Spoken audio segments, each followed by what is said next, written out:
Hi, welcome. It's Mike Newton down here at Lim Golf, coming back with another iron comparison here. We've got carrying on the theme with a new TaylorMade P760 Iron, which has just been released, and I'm going to put it up against the new Mizuno JPX919 forged. So two irons maybe sitting in a similar sort of category here. Both forged heads, both got a bit of technology in there, both very similar on the loft, just 1 degree split in these two irons. And maybe we're going to put these head to head. We've got GC2 HMT set up as always, give you some feedback on my personal views on looks, feel, and maybe the golfer it's sort of suited to. We'll look at some numbers, a little bit more detail, and we'll see if there's any differences or which is performing better maybe out of these two irons.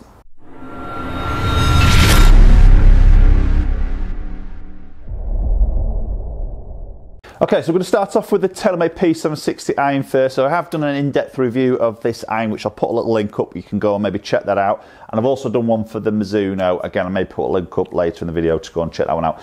So P760, it's a new iron we've seen from TaylorMade in this players category. We've got a bit of speed foam in the 397 iron, which provide that little bit more sort of ball speed, a little bit more forgiveness in those longer irons. But we've got a beautiful sort of compact look here, very sort of nice shape into the head, to my eye anyway.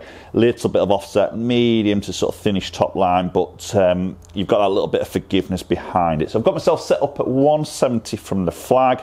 This 7 iron is lofted at 33 degrees and provides a lovely ball flight.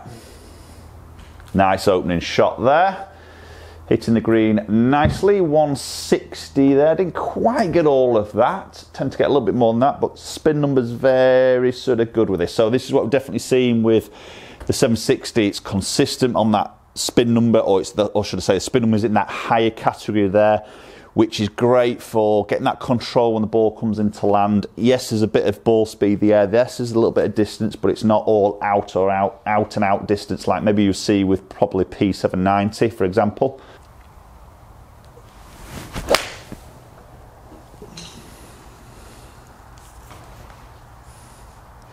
Okay, just slightly on the right side. Hitting the green though. 169 carry. Yeah, that one spun about 6,300 there.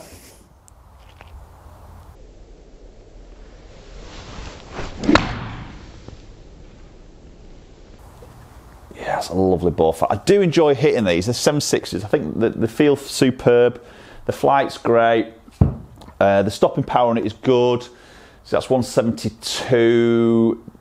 Yeah, that's good. So I'm, you know, as I said in the review, I'm more than happy with the sort of numbers I get with the 760 there. Even on those slight sort of miss hits there, it seems to sort of still come out pretty much the same.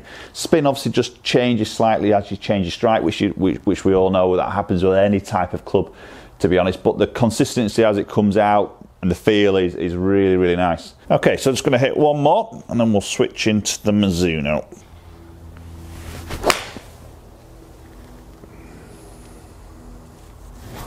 Yeah, lovely. Really enjoy hitting that, as I say.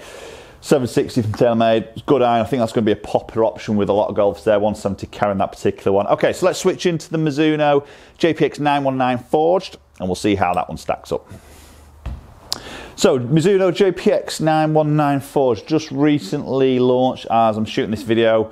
And it's a great iron. You know, we know Mizuno makes some superb irons here. This is the middle one of the 3 JPX models they're offering. We've got the Tour, which is a very sort of small, compact head, very blade-like. We've then got the Forge, which has got that sort of cavity in the back here, a little bit sort of scooped out just down the back of the head here. So obviously providing a little bit more, pulling that weight off the face, a little bit more on that perimeter of the club, provide a little bit more forgiveness, slightly bigger appearance to the head. Then they do the hot metal, which is the non-forge.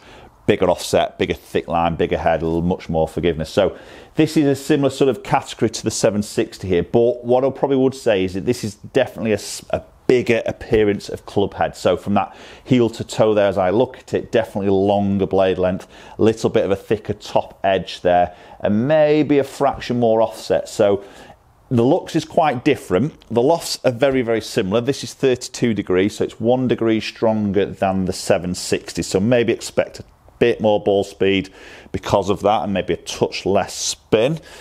So his first one hit.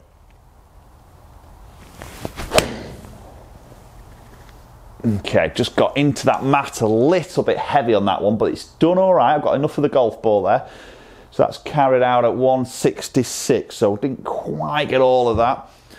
And that's spun at 6,500, so that's decent spin number. Sometimes what you find when you catch them a little bit heavy, just pulls some spin off there, but that's done pretty well there, to be honest.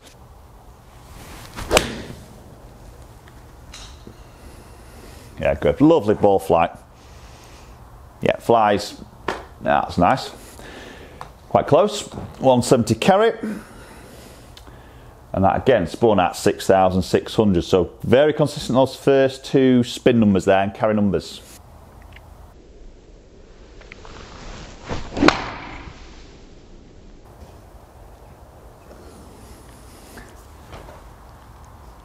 Yeah, it's nice. To me, probably just between those two clubs, this Mizuno feels a little bit harder off the club face, maybe against the TaylorMade there, I'm going to probably say. There's not a lot in it, to be honest, but it just sounds a little bit louder fraction. It feels a little bit harder. We know sound is a big resemblance of sort of feel here. Now, obviously, the Mizuno does have that boron in the metal of the construction of the head here, so that sometimes it's a harder material, so it helps a little bit more with ball speed, what Mizuno is saying. I mean, it's not masses amount, so it's probably not that, but maybe that could be part of that slightly firmer feel there. Okay, so just going to hit the last one with the Mizuno, then we're going to look at some numbers in a bit more detail.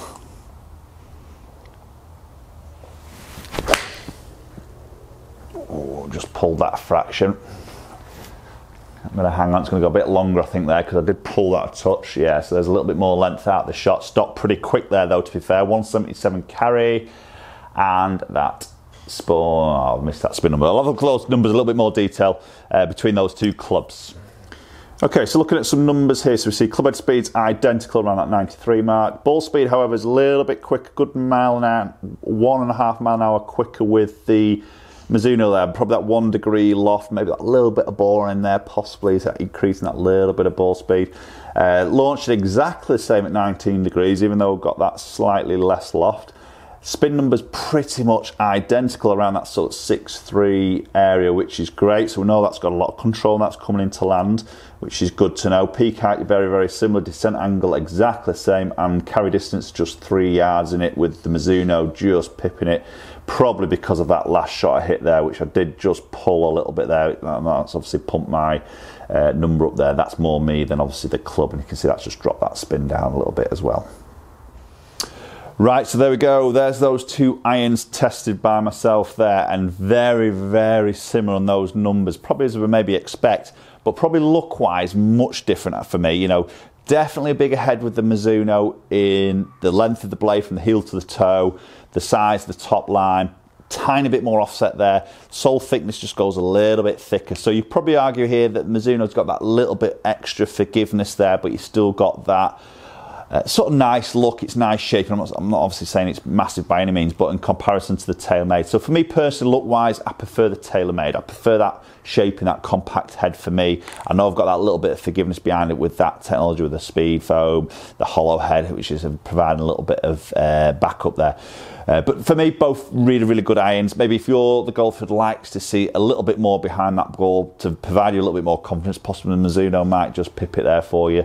But in terms of numbers, for me personally, very, very similar. There's nothing there number-wise that would really split those two for me. It would really come down to sort of looks and my personal preference between those two irons, which again goes to show that you've got to go and get fitted. You've got to go and try these. You've got to go and test them, get them in your hands, hit them on a launch monitor with a good fitter, get testing some numbers. If the numbers can't split it, it's going to go from what you feel more confident with, really, which plays a massive part of this. So definitely go and get fitted. Don't be buying these blind, please, please, please. Just from my review anyway, just don't buy them blind. Go and get fitted, go and test them. Okay, guys, comment down below. Let me know your thoughts between those two irons, which you would sort of prefer. Have you got one of these? I know Mizuno, TaylorMade's only just launched. We're doing this video, so you might not have had your hands on this as yet. But two cracking irons for me. If you haven't already subscribed, you're enjoying the content I'm putting out there, please do so. Hit the bell icon, get notifications any future videos. You want to hook up on Instagram, descriptions or all the links in the description down below. Please do that. Still offering online lessons, so loads of you golfers, YouTubers are taking me up on that, and we do some great work with plenty of you guys around the world, which is fantastic. Great to see the improvements in your games. So if you want to do that also, details are in the description down below. Thanks very much for watching, and hopefully we'll catch up with you all very soon.